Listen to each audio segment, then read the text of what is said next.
안녕하세요. 뉴스반장입니다. 더불어민주당 대선 경선이 그 피날레로 가고 있습니다.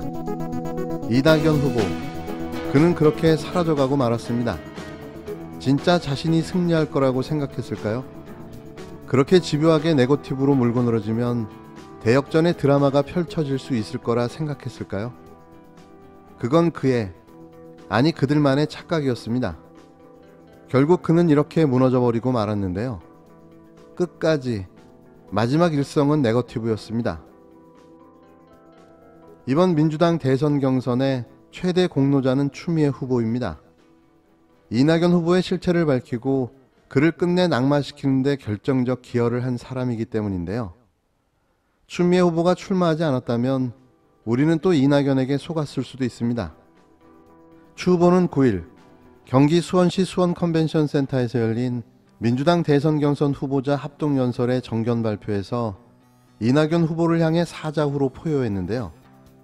전율이 돋는 그의 모습에 왜 그가 추다르크라는 별명을 가질 수밖에 없는지 여실히 느껴지는 순간이었습니다.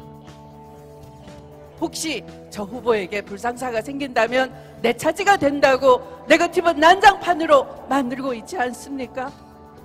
국민의힘 후보는 손바닥에 왕자를 쓰고 민주당의 후보는 지라시로 협박을 하는 이 황당무계하고 무책임한 정치에 과연 어떤 국민들께서 마음 놓고 대한민국을 맡길 수 있겠습니까? 결정적 재본이 구속 상황 운운하며 당원들을 겁박하고 지지자들을 갈라치는 저급한 네거티브의 중단, 제가 이 자리에서 강력 촉구합니다. 지난 시절 우리 안의 개혁에 나약하고 주저했던 태도들이 결국은 검언 정경판 기득권 부패 세력의 기승을 불러왔음을 잊어서는 안 될 것입니다. 그들 부패한 기득권의 동맹 세력들은 문재인 정부 이전에도, 아니 그 훨씬 이전에도 주권자가 선출한 권력 위에 군림하면서 권력을 누리고 탐욕을 채워왔습니다. 그럼에도 민주정부가 이를 제대로 바로잡지 못했습니다. 왜입니까? 우리 안의 누군가는 그들과 흥증하거나 타협을 했고 촛불혁명의 지엄한 명령을 팔아먹고 호가호위하면서 허송세월을 보냈기 때문입니다. 민주당이라면, 민주당의 지도자라면 당연히 개혁에 앞장서고 개혁을 위해 헌신했어야 함에도 불구하고 할 수 있을 때는 개혁을 외면하다가 이제 와서 선거용 개혁을 내건다고 과연 어떤 국민과 당원이 선뜻 손을 잡아주시겠습니까? 민주당이 개혁의 깃발로 대선 승리를 이루려면 무엇보다 진정성이 있어야 하고 반드시 유능함이 있어야 합니다. 기득권 세력이 원하는 대로 바라는 대로 행동하면 결국 국민이 먹고 사는 정당한 권리를 확보하는 유일한 길, 바로 그 개혁을 포기하는 것입니다. 민주주의를 후퇴시키고 국민이 민주당을 불신하게 될 것입니다. 무능한 개혁, 무능한 민주당은 결코 자시할 수 없는 일입니다.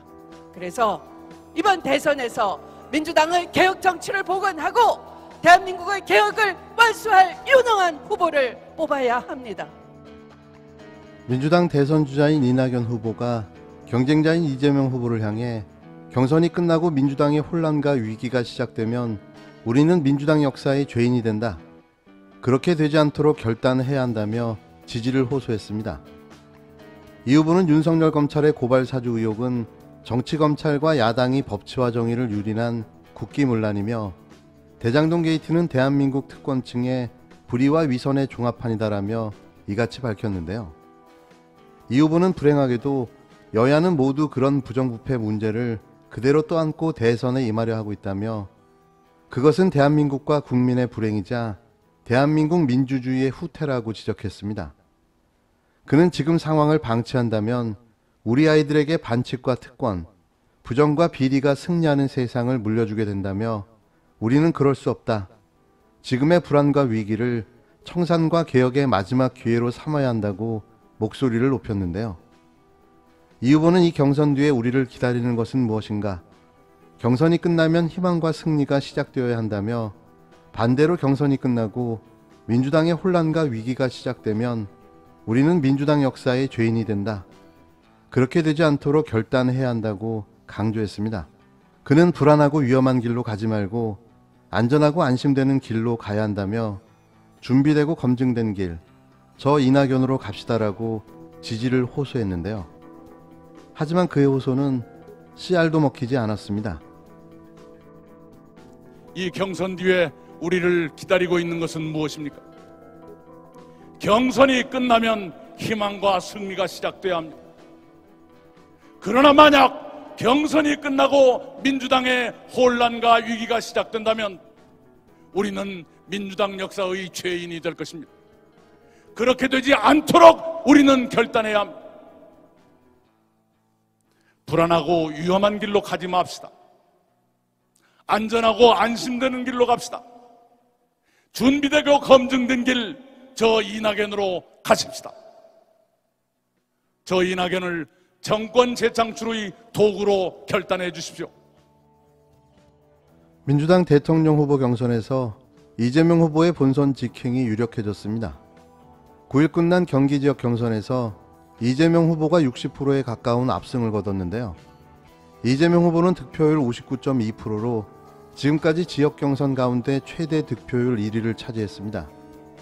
이어 2위는 이낙연 후보 30.5%, 3위는 추미애 후보 8.7%, 4위는 박용진 후보 1.4% 순이었는데요. 누적 득표율은 이재명 후보는 55.2%까지 끌어올렸고 이낙연 후보는 33.9%를 기록했습니다. 1, 2위 간 격차는 23만 2천여 표, 21.3%포인트 차이로 더 벌어졌는데요. 사실상 경선 본선행을 확정짓는 순간이었습니다.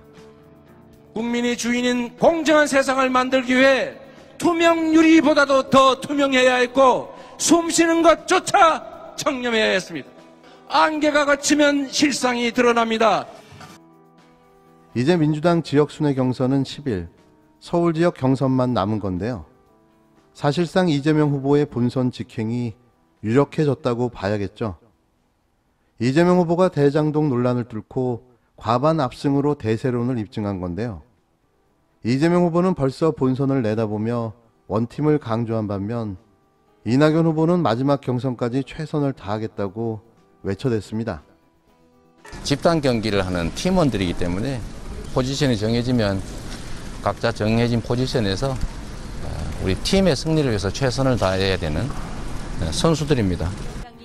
민주당의 가치와 정신을 우리가 어떻게 지켜갈 것인가에 대해서 마지막 한순간까지도 호소를 드릴 겁니다.